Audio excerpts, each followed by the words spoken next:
Hello everyone, it's Lillian with another dish. Today we're making beef stew, and this is what you'll need. You'll need about a pound of stew meat, beef, whatever kind of meat you want, bay leaf, one large onion chopped, and I just quartered it and then quartered the quarters. You're also going to need some carrots, however many you want, 2 cloves of chopped garlic or minced, about a teaspoon of herbes de Provence. If you don't know what that is, you can get this in Target and some Walmart. You can also just use Italian seasoning. You'll need a teaspoon of black pepper and a couple of teaspoons of garlic salt. You'll also need some corn, peas, or whatever you want to put in it. We're not going to use the entire bag of this because it's just too much for us. You're also going to need a half a cup of just regular flour, and not quite 28 ounces. This is 28 ounces of crushed tomatoes, but at least a 14-ounce can of that. We're not going to use all that. This is just all that I had in there. So what we're going to do is mix the black pepper, the herbes de Provence, and the garlic salt. You're going to mix that, and we're going to dredge the meat into the flour mixture. And in a big pot, what you're going to make your stew in, about a tablespoon of oil, have that heating up. And when you dredge your mixture, your meat mixture into the flour, shake it off a little bit, and just brown it up. When we get to that step, I'll show you what to do next. Okay, as you can see, I went ahead and put the beef in there to brown. And no, I don't have a whole lot of oil in there. You don't want a whole lot of oil in your beef stew. I just put just a tablespoon. And what we're going to do is we're going to add the garlic. This is kind of hard to do one-handed, but my tripod's not working right, so got to hold the camera. Put the entire onion. I know that seems like a lot of onion, but trust me when I tell you, you're going to braise the meat, and that's going to go down a little bit. And I forgot to tell you, also in the ingredients, you're going to need some potatoes, just however many you want. This is really not exact as far as the vegetable measurements go. It's just whatever you like to put in it and whatever you think the kids will eat. What we're going to do is brown the meat. And after we brown the meat, we're going to put about 2 quarts of warm water in here. You don't want to put cold liquid into a warm pan. And we're going to let it simmer and braise for a couple hours. So as soon as I put the liquid in, we'll be right back. Okay, as you can see, the meat is just barely brown. See, barely brown. You don't want it completely brown. And we're going to add the bay leaf. And we're going to add the water. And you just want it to cover the meat. You can also use beef broth. If you do, cut down on the garlic salt because it's going to be salty enough. Now what we're going to do is put a lid on it. We're going to put a lid on it kind of like this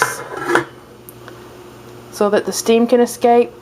And we're going to turn it down on low and let it simmer for a couple of hours.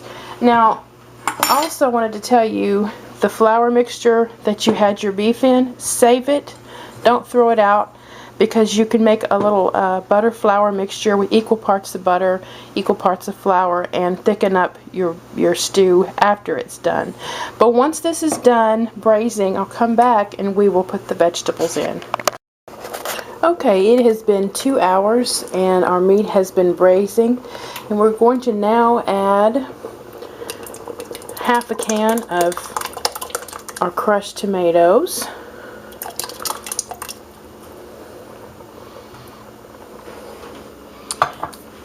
And we're going to stir.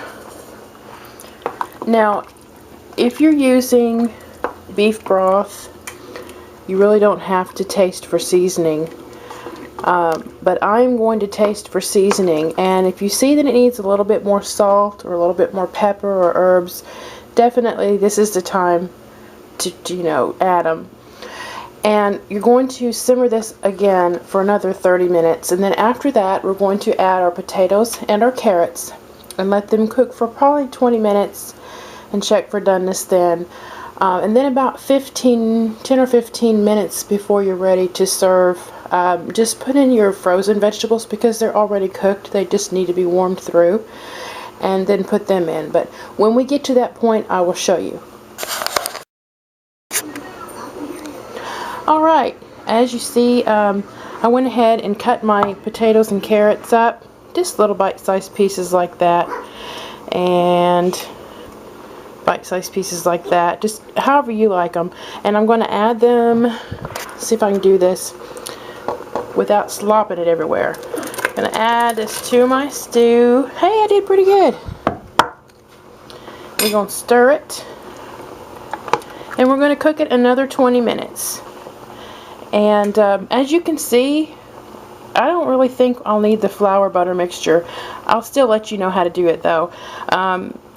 My stew is pretty much as thick as it should be. You don't want it watery, but we're going to let it cook another 20 minutes, and then we'll add our frozen vegetables, and then it'll be time to eat. Okay, our potatoes and carrots have been bubbling away for about 20 minutes now, and I'm going to put in 1 cup each of corn and peas. They're both frozen. You can certainly do the mixed veggies, but I wouldn't put more than a cup and a half in there. And we're just gonna put that in here. Okay, yeah, they're frozen, so they're stuck to the bottom, so I gotta help them along here. Alright guys, everybody into the pool. Alright, there we go.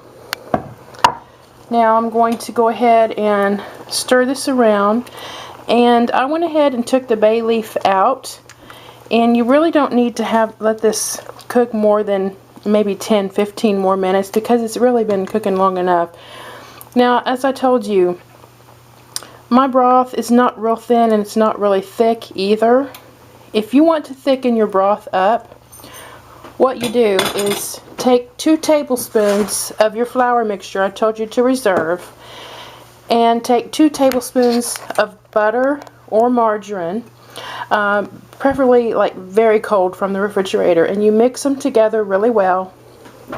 Then you put them in your pot, and with a whisk, just whisk until you see no lumps, which you know you shouldn't see any.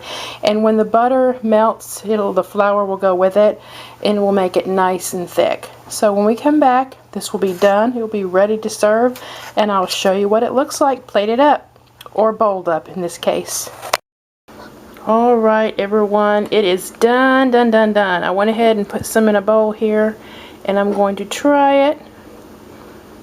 I'm just going to try a little bit of the broth. I already know how the meat tastes because I tried it while it was braising.